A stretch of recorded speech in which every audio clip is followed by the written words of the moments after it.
거룩하신 하나님 아버지, 저희들을 사랑하셔서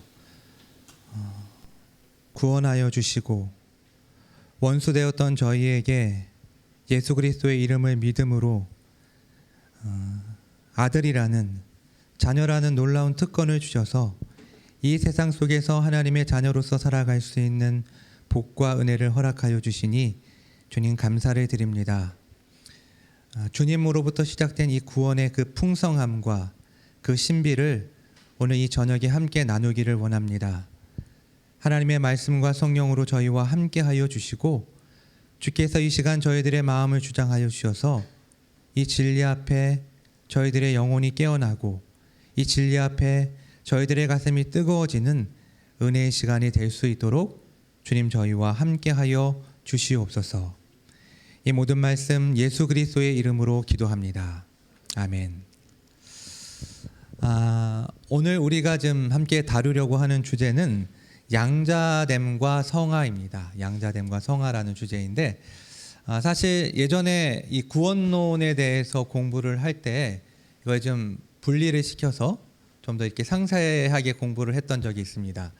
우리의 구원이 사실 성령 하나님만 하시는 것이 아니라 삼위 하나님께서 우리의 구원을 다 이루어 가시는 그런 일인데, 간단하게 좀 정리를 좀 해보면, 시작하기 전에 성부가 하시는 일이 있고 성자가 하시는 일이 있고 성령이 하시는 일이 있습니다. 물론 처음 전제한 것처럼 성부, 성자, 성령 삼위 하나님께서 우리의 구원을 이루어 가시는 것이지만, 성부 하나님께서 예정하시면 성자 예수님께서 구속을 완성하시죠. 성령 하나님께서 이걸 적용을 하시는데, 이걸 좀 구원의 서정이라고 해서 좀 세분화시켜서 나누는 거죠. 그래서 이제 과거적 구원이 있고 현재적 구원이 있고 미래적 구원이 있습니다. 그래서 이제 예전에 이제 외울 때 소, 중, 회, 연, 칭, 양 이렇게 외웠거든요. 소 뭘까요? 소명입니다. 소명. 중, 중생. 회, 회심. 연, 연합. 칭, 칭의. 육, 양, 양자됨. 양자. 이렇게 양자됨, 양자 있죠. 현재적 구원이 있습니다. 세 가지가 있는데요. 첫 번째는 뭘까요? 성화가 있습니다. 두 번째는 견인, 성도의 견인이라고도 하죠. 세 번째는 확신이라는 것이 있습니다. 믿음의 확신이죠. 미래적 구원은 한 가지, 영화라고 있습니다. 이것을 이 10가지를 이제 구원의 서정이라고 하는데, 사실 이게 시간적 순서대로 일어난다, 그렇게 다 볼 수는 없어요. 근데 이제 대략적으로 우리의 과거에 우리가 믿는 그 순간에 일어나는 그러한 상황들, 그리고 또 이제 우리가 죽는 순간까지 일어나는 이 상황들, 죽음 이후에 우리에게 일어나는 이 상황들, 그래서 구원을 받았고 구원을 받아가고 있고 구원을 받을 것이다 라는 개념으로 우리가 이 내용을 이해할 수가 있습니다. 그런데 지난번 우리가 70번에서 칭의에 대해서 했고요. 오늘 우리가 이제 양자됨과 이 성화에 대해서 같이 다루게 될 것입니다. 그러니까 이제 좀 분류를 놓고 보자면, 이제 과거적 구원의 이 맨 마지막 후발주자와 현재적 구원의 선발주자에 대해서 공부를 하는 거예요. 그래서 오늘 우리가 배우려고 하는 것은 이 양자됨과 성화에 대한 각각의 내용도 공부하겠지만, 이 칭의와 양자됨이 어떤 관계가 있는지, 또 칭의와 성화가 어떤 관계가 있는지에 대해서 한번 좀 살펴보려고 합니다. 이러한 이해 속에서 오늘 내용을 한번 살펴보도록 하겠습니다. 자, 74문 제가 여러분에게 묻겠습니다. 양자됨은 무엇입니까? 양자됨은 하나님께서 독생자 예수 그리스도 안에서 예수 그리스도 때문에 죄인들에게 값없이 주시는 은혜의 행위입니다. 하나님께서는 이 은혜의 행위로 말미암아 의롭다함을 받은 모든 사람을 하나님의 자녀로 받아주시고 하나님의 이름을 그들에게 두시며 하나님의 아들의 영을 그들에게 주십니다. 또 하나님께서는 그들을 아버지같이 돌보시고 다스리시며 하나님의 아들들이 누리는 모든 자유와 특권을 그들에게 허락하시고 그들의 모든 약속을 받은 상속자요 그리스도와 함께 영광을 받을 상속자가 되게 하십니다. 자, 첫 번째로 우리가 좀 같이 생각해 보려고 하는 것은 이 칭의와 양자의 공통점과 차이점입니다. 자, 그러면 공통점은 뭔가? 첫 번째는 이것이 한순간에 일어난다라는 것이죠.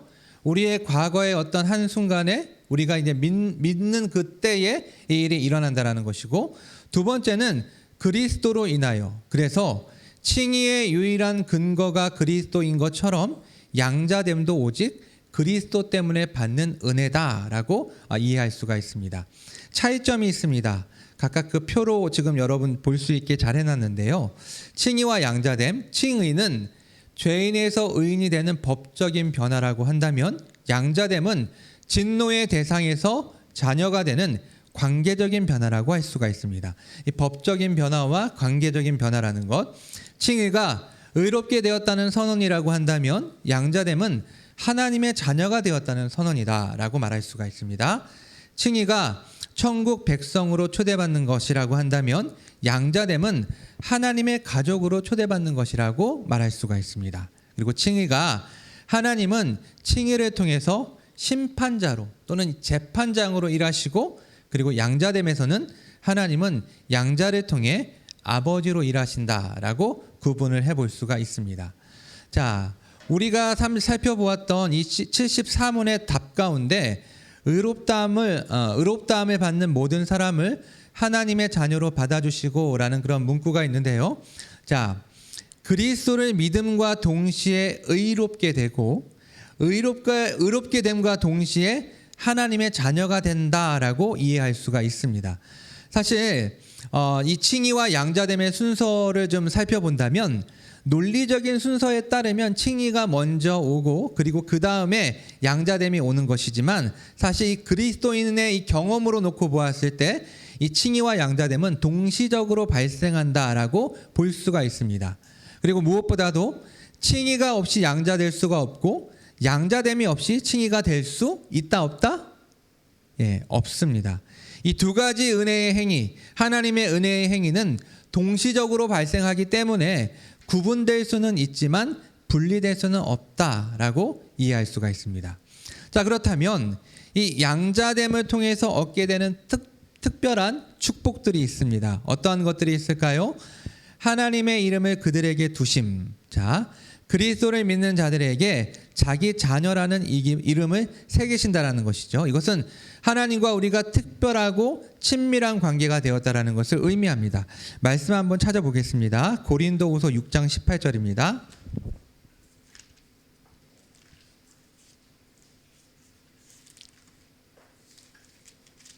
고린도후서 6장 18절 말씀 같이 한번 읽어보겠습니다. 너희에게 아버지가 되고 너희는 내게 자녀가 되리라. 전능하신 주의 말씀이니라 하셨느니라. 너희에게 아버지가 되고 너희는 내게 자녀가 될 것이라고 말씀하고 있죠.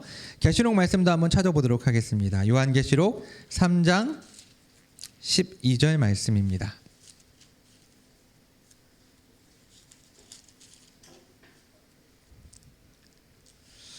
같이 한번 읽겠습니다.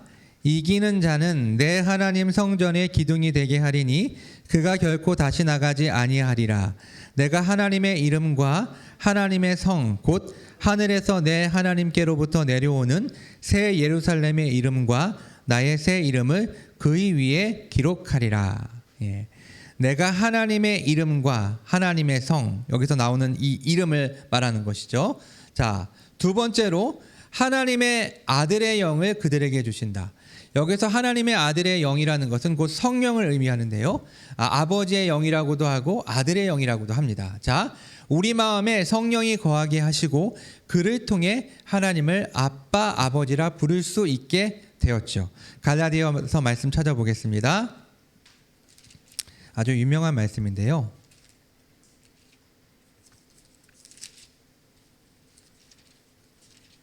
갈라디아서 4장 6절 말씀입니다. 너희가 아들이므로 하나님이 그 아들의 영을 우리 마음 가운데 보내사 아빠 아버지라 부르게 하셨느니라. 자, 세 번째입니다. 그들을 아버지같이 돌보시고 다스리시며, 실제로 우리 아버지가, 이 땅의 아버지가 우리를 돌보시고 다스리는 것처럼 하늘 아버지이신 하나님께서 신자를 돌보시고 다스리신다라고 볼 수가 있습니다. 네 번째, 하나님의 자녀들이 누리는 특권을 누리게 됩니다. 이 세상에서 하나님의 약속에 대한 모든 자유와 특권을 누리게 됩니다. 이따가 우리가 적용 부분에서 이 부분을 한번 다시 다루도록 하겠습니다. 그리고 마지막, 그리스도와 함께 상속자가 됩니다.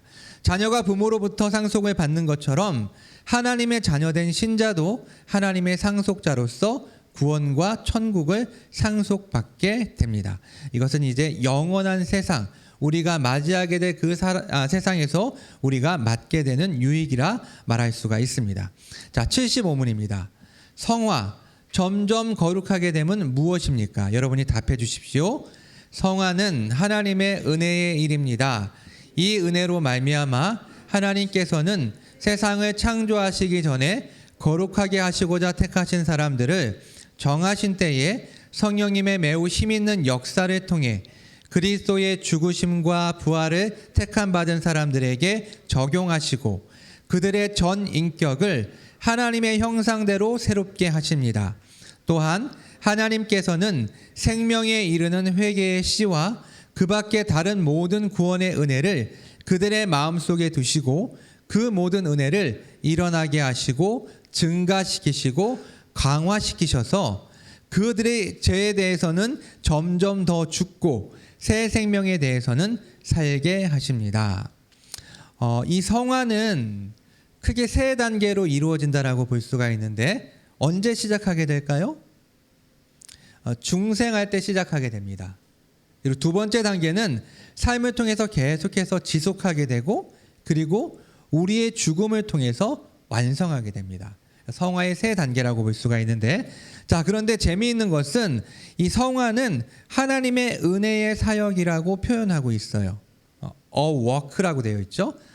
하나님의 work라는 거죠. 사역이라고 표현되어 있어요. 그런데 우리가 칭의나 양자됨, 우리가 70번에서 함께 나누었던 칭의와 74번에서 나누었던 이 양자됨은 은혜의 행위라고 되어 있거든요. an act라고 되어 있는데 성화는 은혜의 사역이라고 되어 있어요. 이 차이가 뭘까요? 은혜의 행위와 은혜의 사역의 이 차이.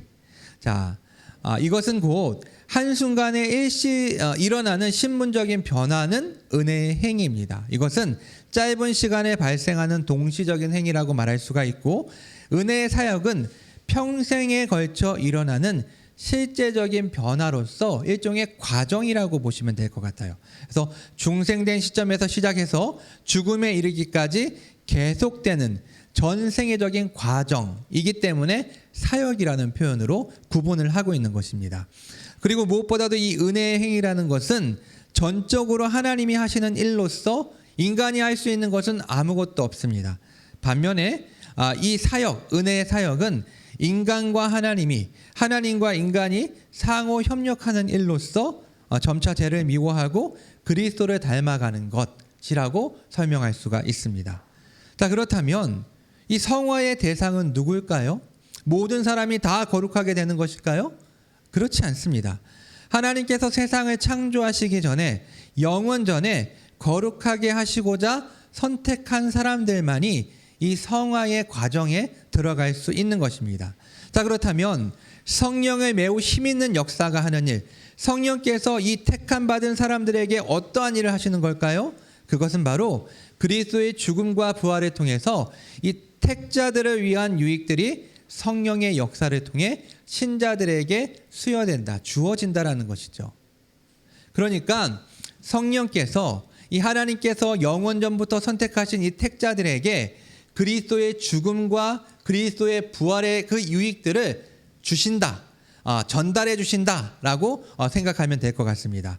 이것이 바로 이 성화의 근거가 됩니다. 자, 이를 통해서 어떠한 일이 일어나게 됩니까? 전 인격이 새롭게 됩니다. 우리 한번 말씀을 찾아보겠습니다. 에베소서 4장 23절, 24절입니다.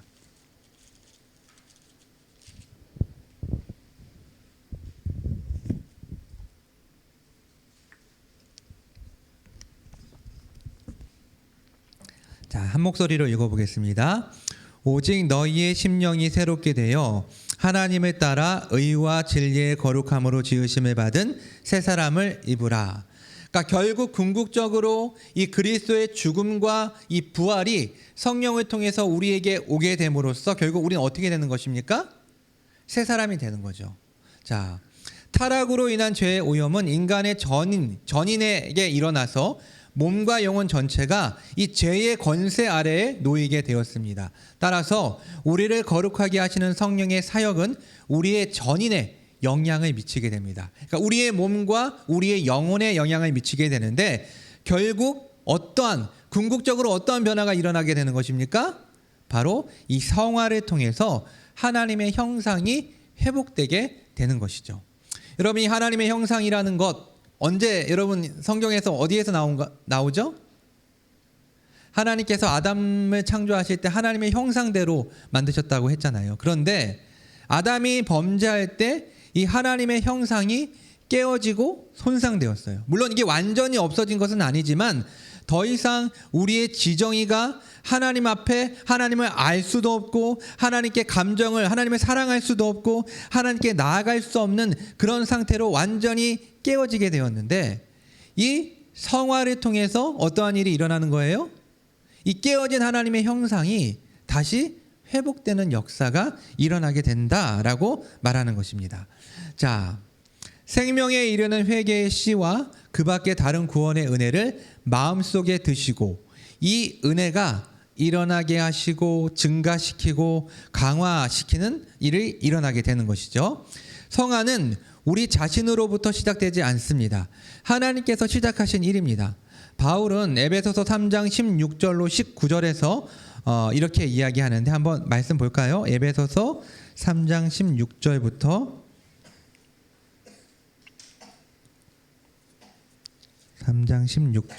19절 같이 한번 읽어보겠습니다. 그의 영광의 풍성함을 따라 그의 성령으로 말미암아 너희 속사람을 능력으로 강건하게 하시오며 믿음으로 말미암아 그리스도께서 너희 마음에 계시게 하시옵고 너희가 사랑 가운데서 뿌리가 박히고 터가 굳어져서 능히 모든 성도와 함께 지식에 넘치는 그리스도의 사랑을 알고 그 너비와 길이와 높이와 깊이가 어떠함을 깨달아 하나님의 모든 충만하신 것으로 너희에게 충만하게 하시기를 구하노라. 아멘. 자, 사도 바울은 이 에베소 교인들의 이 속사람이 강건해지고 믿음이 견고해지고 사랑이 성숙해지기를 기도했는데 바울이 그렇게 할 수 있었던 이 근거는 바로 이 성령을 통해서 우리의 마음속에 그 은혜가 일어나고 증가되고 강화되었기 때문에 이런 일들이 일어날 수 있다라고 말하면서 기도를 했던 것입니다. 자, 그렇다면 궁극적으로 이 D의 결과는 무엇입니까? 우리들의 마음속에 이 생명에 이르는 회개의 씨와 그리고 그 밖에 다른 구원의 은혜들이 일어나고 증가되고 강화될 때 그 결과는 어떠한 결과가 나타납니까? 죄에 대하여는 점점 더 죽고 새 생명에 대해서는 살게 됩니다. 자, 타락한 인간은 사실 원죄 때문에 이 죄의 열매만 맺을 수밖에 없었어요. 하지만 지금은 이제 중생에서 하나님으로부터 칭의를 받은 이 인간은 이 성화의 반열에 올라간 인간은 은혜 아래 있고 그 결과 죄에 대해서는 점점 더 죽고 의에 대해서는 점점 더 살아나게 됩니다. 이 말은 결국에는 우리가 경건의 훈련이 필요하다라는 것인데 하나님께서 이 성화의 시작을 하셨다면 우리가 아까 전에도 이야기했잖아요. 인간과 함께 이것이 같이 하는 협동 사역이라고 했는데 이러한 은혜가 우리 마음 가운데 주어졌기 때문에 우리는 계속해서 우리가 죽는 순간까지 이 경건의 훈련을 해 나가야 한다라는 것입니다. 그래서 소극적으로는 죄 죽이기가 있어요. 죄 죽이기. 우리 안에 있는 옛사람들의 이 습성, 우리 안에 있는 잘못된 이런 이 악행들을 죽여 나가는 거죠. 그리고 적극적으로는 은혜 살리기가 있습니다. 어떻게 해야 될까요? 하나님께서 우리에게 마련해 주신 은혜의 방편들, 말씀과 기도와 성례, 곧 예배를 우리가 부지런히 활용해서 우리 안에 하나님의 은혜를 더욱더 일으키고 증가시키고 강화시킴으로써 우리가 점점 더 예수 그리스도를 닮아가는 사람이 되어야 한다라고 말할 수가 있습니다. 자, 76번으로 넘어가도록 하겠습니다. 생명에 이르는 회개는 무엇입니까? 여러분들이 답해 주십시오. 생명에 이르는 회개는 성령과 하나님의 말씀으로 죄인의 마음에서 일어나는 구원의 은혜입니다. 이 구원의 은혜로 말미암아 죄인은 자신의 죄가 지닌 위험만이 아니라 더러움과 가증스러움을 봅니다. 그리고 그리스도 안에 있는 하나님의 자비를 깨닫고 깊이 뉘우칩니다.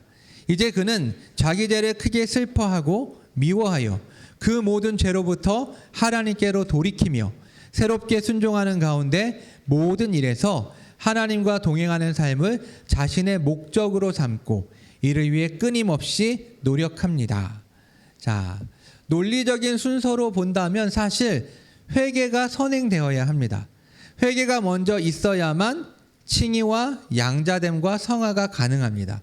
하지만 이 대요리 문답이 회개를 먼저 다루지 않는 이유는 하나님의 행위를 먼저 생각하고 그 후에 사람의 반응, 이 회개를 생각하려는 의도입니다. 그러니까 여기서 지금 잘못됐죠? 대요리 문답이 회개를 먼저 다루는 이유가 아니라 회개를 나중에 다루는 이유겠죠? 나중에 다루는 이유는 하나님의 행위를 먼저 생각하고 그 후에 사람의 반응, 회개를 생각하려는 의도입니다. 자, 이 회개는요, 두 가지의 회개가 있습니다. 오늘 우리가 다루려고 하는 생명에 이르는 회개가 있고 또 반대로 생명에 이르지 못하는 회개가 있습니다. 자, 생명에 이르는 회개는 과연 무엇일까요? 우리 한번 말씀 찾아보겠습니다. 스가랴 12장 10절입니다. 구약성경 1323페이지에 있습니다. 스가랴 12장 10절 같이 한번 읽어보겠습니다.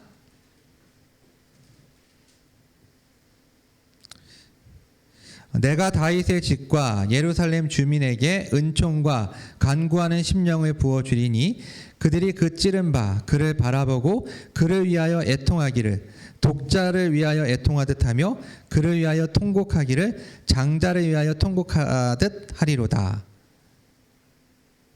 예, 이 본문이 잘못된 것 같은데요. 12장 10절 잠시만요.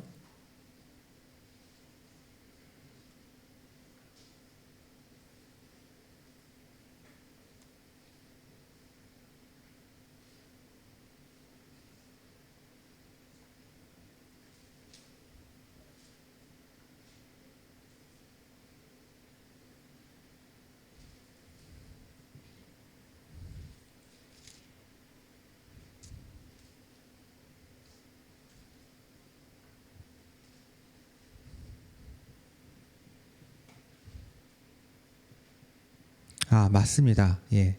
하나님의 은총과 간구하는 심령을 부어 주셔야만 하나님께서 이스라엘이 회개할 수 있다라는 것이죠. 12장 10절이 맞습니다. 내가 다윗의 집과 예루살렘 주민에게 은총과 간구하는 심령을 부어주리니 그들이 그 찌른 바 그를 바라보고 그를 위하여 애통하기를 독자를 위하여 애통하듯 하며 그를 위하여 통곡하기를 장자를 위하여 통곡하듯 하리로다. 예, 제가 좀 착각했습니다. 예, 하나님께서 이 은총과 간구하는 마음, 간구하는 심령을 부어주시면 이스라엘이 회개하게 될 것이라는 것입니다. 즉, 이 말은 무슨 말입니까? 성령님께서 역사하셔야만 참된 회개를 할 수 있다는 것입니다. 따라서 이 생명에 이르는 회개는 성령님의 역사라고 할 수가 있습니다. 반면에 생명에 이르지 못하는 회개가 있습니다. 어떠한 회개일까요? 이 가룟 유다가 했던 회개죠. 가룟 유다는 예수님께서 정죄됨을 보고 스스로 뉘우쳐 목매어 죽었습니다. 그는 자신이 잘못되었다라는 것, 자신의 죄를 깨달았기는 했지만 참된 회개를 하지는 않았습니다. 이처럼 성령의 역사 없이 인간적인 뉘우침은 생명에 이르지 못하는 회개라고 말할 수 있습니다. 자, 그렇다면 생명에 이르는 회개는 왜 구원의 은혜일까요? 이 첫 번째 문장을 보면은 생명에 이르는 회개는 하고 쭉 설명이 되고 맨 마지막에 구원의 은혜입니다 라고 이렇게 딱 정리가 되잖아요. 왜 생명에 이르는 회개는 구원의 은혜일까요? 그 결과가 구원이기 때문입니다. 이것은 우리가 자연적으로 얻을 수 있는 것이 아니라 하나님의 선물, 하나님이 하시는 일, 하나님이 하시는 행위이기 때문에 이것이 우리에게 은혜롭죠. 그래서 그것이 은혜라고 불려집니다. 자, 그렇다면 생명에 이르는 회개는 이 죄인의 마음에 어떻게 발생을 할까요? 이것은 바로 하나님의 말씀과 성령을 통해서 이것이 이루어집니다. 그래서 성령의 역사 없이 말씀만으로 발생하지 않고 반대로 말씀 없이 성령의 역사만으로 이것이 발생하지 않습니다. 성령님께서는 말씀의 진리를 사용하시고 적용하심으로써 생명에 이르는 회개에 이르게 하십니다. 자, 그렇다면 이 생명에 이르는 회개는 과연 어떠한 요소를 가지고 있을까요? 첫 번째는 자기 죄의 위험을 인식하게 됩니다. 죄가 하나님의 형벌을 불러온다는 사실을 알게 되므로 두려워하게 되는 것이죠. 그리고 두 번째로 자기 죄의 추함과 가증함을 보게 됩니다. 하나님의 형벌을 두려워하는 것만으로 충분치 않죠. 이 참된 회개, 이 생명에 이르는 회개는 형벌을 두려워하는 것과 함께 진심으로 자신의 죄를 더럽고 가증스럽게 여기는 일이 병행되어야 합니다. 세 번째로 그리스도 안에 있는 하나님의 자비를 깨닫고 깊이 뉘우치게 됩니다. 이 참된 회개를 하기 위해서는 그리스도 안에 있는 자들에게 베풀어지는 하나님의 자비를 깨달아야 하는데 만약에 이것을 깨닫지 못하게 된다면 우리의 회개가 구원으로 연결되지 못하고 도리어 이 죄가 하나님의 영원하신 진노와 저주를 받기에 합당함을 깨닫게 됨으로써 절망하게 됩니다. 그러니까 우리가 이 죄의 위험함을 알게 되고 이 죄의 비참함을 알게 돼도 하나님께서 우리에게 베푸시는 그 자비를 깨닫지 못하게 되면 우리는 결국에 낙심으로 떨어질 수밖에 없는 거예요. 우리의 상태만을 보게 되는 것이죠. 하지만 그 옆에 있는 이 그리스도를 통해서 우리에게 주어진 이 하나님의 자비를 보게 될 때 우리가 소망을 품고 그 앞으로 나아갈 수 있게 되는 것입니다. 자, 그렇다면 그 결과 이 그리스도 안에 있는 하나님의 자비를 깨닫고 깊이 뉘우치게 되었을 때의 그 결과는 어떠한 일이 일어나게 됩니까? 첫 번째로 자기 죄를 크게 슬퍼하게 됩니다. 이 죄는 사소하거나 하찮은 악이 아닙니다. 가장 작은 죄라고 할지라도 하나님의 영원하신 저주와 진노를 받기에 합당하고 하나님의 거룩하심과 하나님의 이 속성, 성품과 모순됩니다. 따라서 그리스도인의 이 전생애를 통해서 이 죄를 슬퍼하게 됩니다.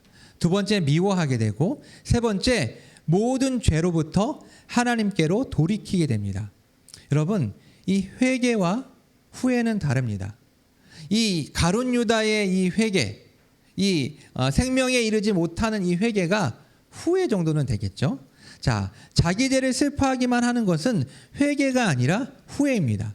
성경이 말하는 회개는 어둠에서 빛으로 사탄의 권세에서 하나님께로 돌이키는 것이고 우리의 얼굴을 돌려 모든 가증한 죄에서 떠나는 것입니다. 곧 이전의 행실을 버리고 새로운 삶을 사는 것입니다. 그리고 네 번째로 하나님과 동행하는 삶을 자신의 목적으로 삼고 끊임없이 노력하게 됩니다.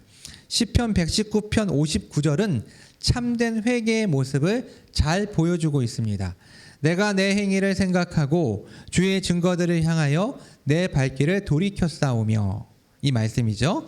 시편 기자는 자기 죄를 슬퍼하는 것으로 끝나지 않고 하나님의 계명을 순종하는 것을 새로운 삶의 목표로 삼게 됩니다. 이처럼 참된 회개는 자신을 주인으로 삼던 인생에서 하나님을 주인으로 삼는 인생으로 돌이키는 것이라 말할 수 있습니다. 여러분, 이런 비유가 있어요. 우리가 잘 알고 있는 비유인데, 서울로 가려고 고속도로로 올렸는데 열심히 달려가다 보니까 지금 서울로 가고 있는 게 아니라 길에 잘못 들어가서 왼쪽으로 가야 되는데 오른쪽으로 들어가서 목포로 지금 가고 있는 거예요. 자, 그러면 어떠한 일이 일어날까요? 첫 번째, 인지하게 되죠. 내가 지금 서울로 가는 게 아니라 목포로 가고 있구나라는 것을 인지하게 됩니다. 그 다음엔 어떠한 반응이 일어나게 될까요? 슬퍼하죠. 이 바보, 이 멍충이, 서울로 가야 되는데 왜 내가 지금 목포로 가고 있지? 하면서 굉장히 그것 때문에 가슴 아파하고 또 굉장히 막 화가 나기도 할 겁니다. 그 다음에 세 번째는 어떠한 일이 일어나야 됩니까? 그리고 그냥 가요? 목포로 가요? 그럼 안 되죠. 예. 유턴을 해야죠. 유턴. 나가가지고 다시 돌려서 서울로 올라갈 수 있도록 고속도로 위로 올라가야 됩니다. 결국에는 뭐냐면은 생명에 이르는 회개는 단순히 죄를 깨닫고 슬퍼하는 것에서 멈춰서는 안 된다라는 거예요.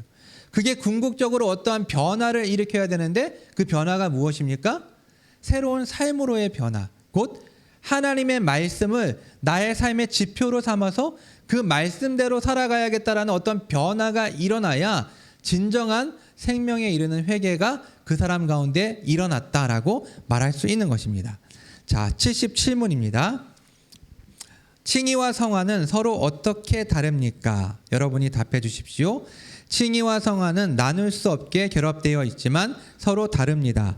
칭의에서는 하나님께서 그리스도의 의를 전가하시지만 성화에서는 하나님의 영께서 은혜를 주입하시고 그 은혜가 역사하게 됩니다. 칭의에서는 죄가 용서되는 데 반해 성화에서는 죄가 억제됩니다. 칭의에서는 모든 신자가 똑같이 하나님의 복수하시는 진노에서 자유롭게 되되 이 세상에서 완전히 자유롭게 되어 결코 정죄받지 않지만 성화에서는 성화가 모든 신자에게 똑같이 일어나지 않을 뿐만 아니라 이 세상에서는 아무도 완전히 성화될 수 없으며 다만 완전을 향해 자라갈 뿐입니다. 예, 한번 제가 시간을 드릴 테니까 여러분들이 이 문장을 다시 한번 좀 천천히 정리를 하면서 한번 읽어보십시오. 사실 맨 처음에 목사님께서 설명하셨던 것처럼 이 문장이 다 성경에서 가지고 온 우리의 믿음의 선배들이 정리한 아주 거의 퍼펙트한 그러한 문장입니다. 그래서 여러분들이 이 내용을 한번 자세히 살펴보시면 좋겠어요.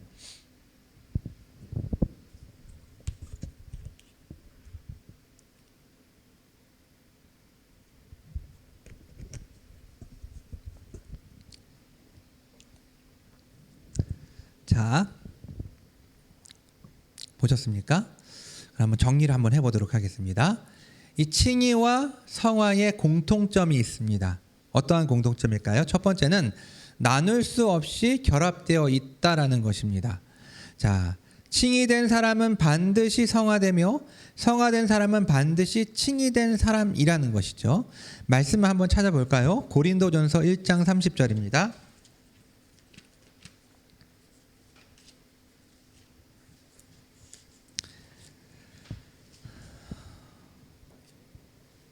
한 목소리로 한번 읽어보겠습니다.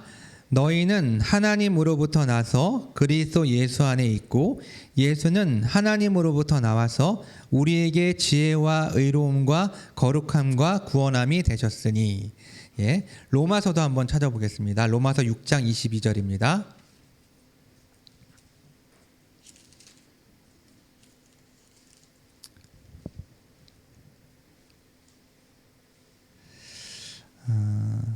같이 한번 읽어보겠습니다. 그러나 이제는 너희가 죄로부터 해방되고 하나님께 종이 되어 거룩함에 이르는 열매를 맺었으니 그 마지막은 영생이라. 그러니까 결국에는 이게 연결되어 있다라는 것, 하나라는 것을 설명하고 있는 것이죠. 이 앞에 것들이 일어났으면 반드시 뒤에 것들이 일어나게 된다라는 거예요. 그러니까 이걸 보시면 되겠죠. 이게 일어난 사람은 필연적으로 이 뒤에 것들이 다 일어나게 되는 거죠. 그렇죠? 연결되어 있는 거예요. 요거는 일어났는데 요거는 빠졌다. 이런 게 없다라는 것이죠. 특별히 지금 우리가 다루고 있는 이 칭의와 성화와의 관계 속에서 반드시 칭의가 일어난 사람에게는 성화가 일어나고, 이 사람이 성화되고 있다라는 것은 이 사람이 칭의되었기 때문에 성화가 이 사람의 삶 속에서 일어나고 있다라고 생각할 수 있습니다. 자, 두 번째입니다. 하나님은 칭의와 성화의 저자요 원천이시다. 그리고 세 번째는 칭의와 성화는 하나님의 은혜, 즉 죄인을 향한 특별한 사랑과 은총으로부터 나온다라고 정리할 수가 있습니다. 하지만 다른 점이 있습니다. 몇 가지가 나와 있는데요. 칭의는 하나님의 무조건적 은혜의 행위이고, 성화는 하나님의 무조건적 은혜의 역사입니다. 칭의는 하나님께서 그리스도의 의를 전가시키는 행위이고, 성화는 하나님께서 은혜와 능력을 주입하시는 역사이다. 칭의는 하나님께서 죄를 사면하시는 행위이고, 성화는 하나님께서 죄를 정복하시는 역사이다. 칭의는 모든 경우에 완전하며 동등하고, 성화는 여러 다른 사람들에게 다르게 나타납니다. 칭의는 이 생에서 완전히 성취되지만, 성화는 이 생에서 완전히 성취되지 않습니다. 칭의는 정죄로부터 해방시키며 영생을 수여하시는 사법적 선고라면, 성화는 신적으로 심겨지고 공급되는 그리스도인의 인격에 대한 영적 성장이다. 이러한 다른 점이 있습니다. 혹시 이 가운데서 모르는 내용, 잘 이해가 안 가는 내용이 있습니까? 이게 딱 봐도 한 방에 알 수 있는 내용이죠. 근데 이제 여기서 좀 애매한 것이, 전가라는 것은 뭐고 주입이라는 것은 뭔가, 이 전가된 의, 주입된 의, 이런 표현들을 많이 쓰는데, 그래서 제가 좀 정리를 해봤습니다. 이 전가와 주입의 의미상의 차이는, 이 전가라는 것은 법률적인 용어입니다. 이것은 어떠한 것을 그의 것으로 여기는 것을 뜻합니다. 곧 그리스도의 의를 인간에게 전가하는 것은 그리스도의 의를 그 사람의 것으로 여기는 것을 의미합니다. 그래서 전가란 의나 죄책을 하나님의 책에 그의 공로나 채무로 기록하는 것을 뜻합니다. 예. 우리가 그리스도를 믿음으로 어떠한 일이 벌어지게 되죠? 우리의 죄는 예수님에게 전가가 되고, 예수님의 의는 우리에게 전가되는 그 위대한 교환이 일어나게 됩니다. 전가라는 것은 결국에는 주는 것, 이 어떠한 것을 주는 거라고 생각하면 될 것 같아요.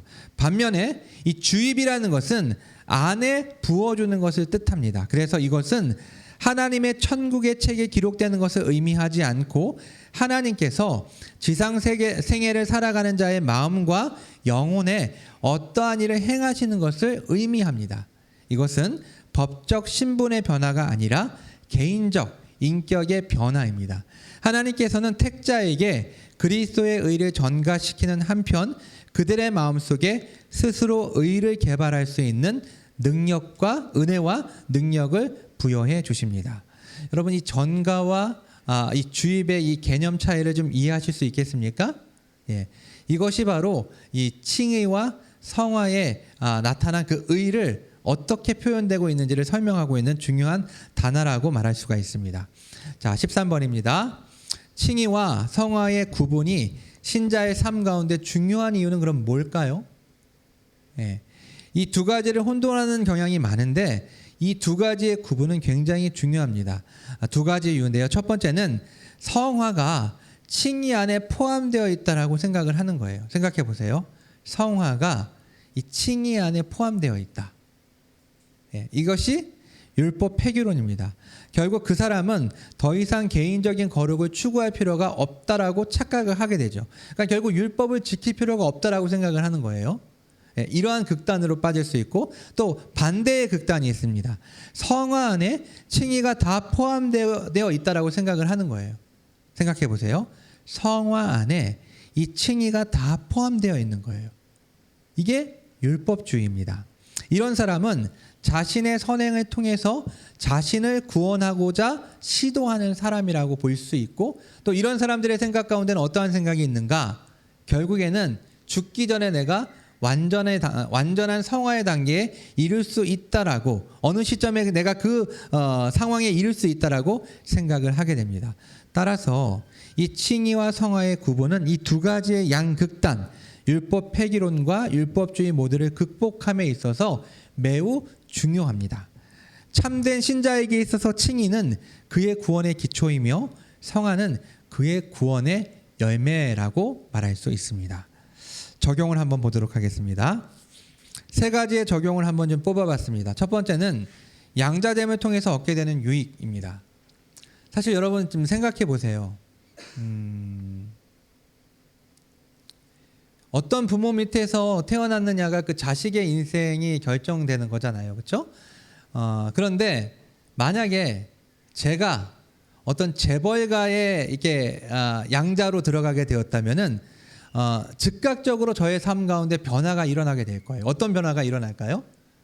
옷도 뭐 명품 옷을 입게 될 것이고, 차도 좋은 차를 끌고 다닐 것이고, 시계가 바뀔 것이고, 제가 가지고 있는 모든 것들이 다 고급스러운, 왜냐하면 거기에 걸맞는 삶을 살려면, 그 재벌가에 걸맞는 삶을 살기 위해서 이런 눈에 보이는 어떠한 것들이 바뀌겠지만, 문제는 우리가 예수 그리스도의 이름을 믿음으로 하나님의 자녀가 되었다라고 하지만 정작 우리가 이 세상을 살아가면서 내가 양자됨의 그 은혜, 양자됨의 그 신비를 잘 누리지 못하고 살아가는 경우가 많다라는 것이죠.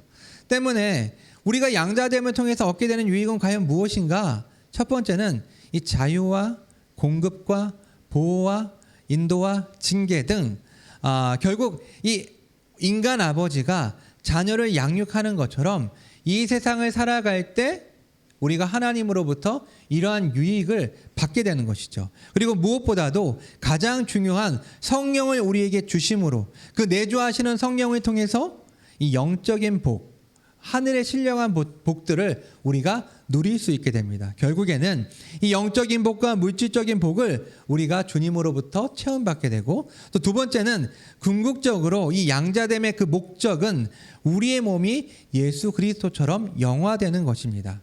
그래서 이 신자는 양자됨이라는 은혜를 미천 삼아서 이 세상에서 담대하게 용감하게 살아갈 수 있게 되는 거예요.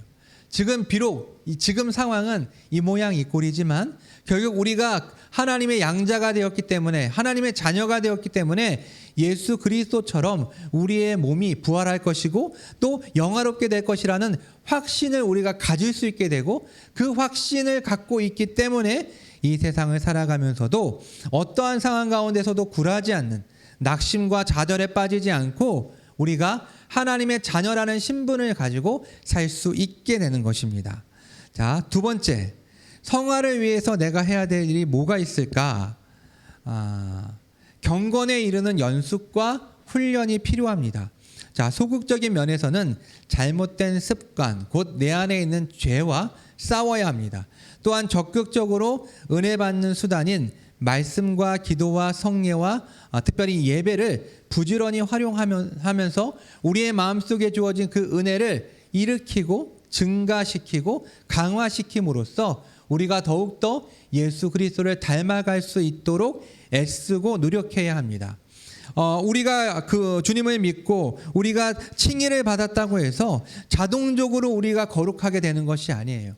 물론 하나님께서 우리 안에 그 일을 시작하시지만 하나님께서는 우리의 우리가 해야 할 책임과 의무를 주셨는데, 그것이 바로 이 소극적인 면, 적극적인 면. 소극적인 면은 죄 죽이기, 적극적인 면은 은혜 살리기. 그래서 말씀과 기도와 이 성례를 통해서, 예배를 통해서 우리의 은혜를 더욱더 증가시킬 수가 있습니다.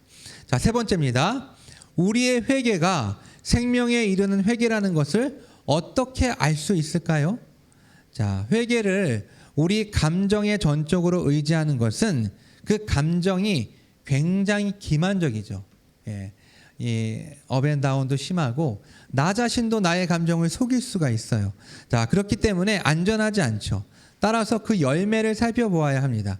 만약 우리의 회개가 새로운 삶을 위한 목적과 노력으로 이끈다면 우리는 그것을 생명에 이르는 회개라고 할 수가 있습니다. 이것은 마치 아까 전에 제가 잠깐 간단하게 비유로 들었던 유턴 같은 거죠. 예. 정말로 그 사람 가운데 생명에 이르는 회개가 시작되었다면, 이루어지고 있다면 그 사람은 단순히 깨닫는 것에서만 그치지 않고, 단순히 감정적으로 느끼는 것에만 그치지 않고 실제적으로 삶을 통해서 유턴이 일어나야 된다는 거예요. 삶의 변화가 나타나야 된다는 거예요. 이러한 적용점들을 살펴볼 수가 있습니다. 자, 혹시 질문이 네, 질문 받아야 되나요? 네, 잠깐만요. 네. 여기 안에서도 예, 그냥 예, 피드백 해주신 분이 한 분 계시고요. 예, 질문해 주세요. 적용 부분에 있어서 양자됨을 통해 얻게 되는 유익 중에 공급이나 보호나 인도나 징계는 그 자녀됨으로써 받게 되는 당연한 어떤 유익으로서 맥락상 이해가 되는데, 자유라는 부분은 개념상 칭의랑 어울리는 개념으로 보이는데 왜 어떤 점에서 자유함을 누릴 수 있는 건지, 양자됨과 어떤 관계가 있는 건지 궁금합니다. 그 기도회 때 좀 설명을 하려고 했는데, 사실 우리가 하나님의 자녀가 되기 이전에는 마귀의 자식이었거든요. 자, 마귀의 자식일 때 우리가 하나님을 어떻게 대했을까요? 하나님은 두려움과 공포의 대상이었을 것입니다. 그런데 하나님의 자녀가 되면서부터 이러한 두려움이 사라지게 되고 참된 자유를 얻게 되어서 하나님을 피하기보다는 오히려 용기를 내서 은혜의 보좌 앞으로 나아갈 수 있게 된 것이죠. 그렇기 때문에 우리들의 마음 가운데 이 하나님께서 주시는 이 자유로 인해서, 이 자유함으로 인해서 주님께로 나아갈 수 있게 된 거죠. 그러니까 이 반대되는 이 마귀의 자식이었을 때의 이 상황과 하나님의 자녀가 되었을 때의 이 상황을 비교해 보면은 이때는 진짜 자유로운 것 같지만 자유롭지 않았죠. 오히려 자유롭게 죄를 짓는, 자동적으로 죄를 짓는 그런 상황이었지만 하나님의 자녀가 되고 난 이후부터는 오히려 많은 것들을 지켜야 되는 것처럼 보이지만 참된 자유, 진정한 자유를 누리면서 살 수 있게 되는 것이죠. 끝나고 다시 한번 예, 혹시 또 다른 질문이 있을까요? 지인이 질문 있어? 예, 그러면 예, 같이 한번 좀 몇 가지 기도 제목을 놓고 좀 기도했으면 좋겠습니다.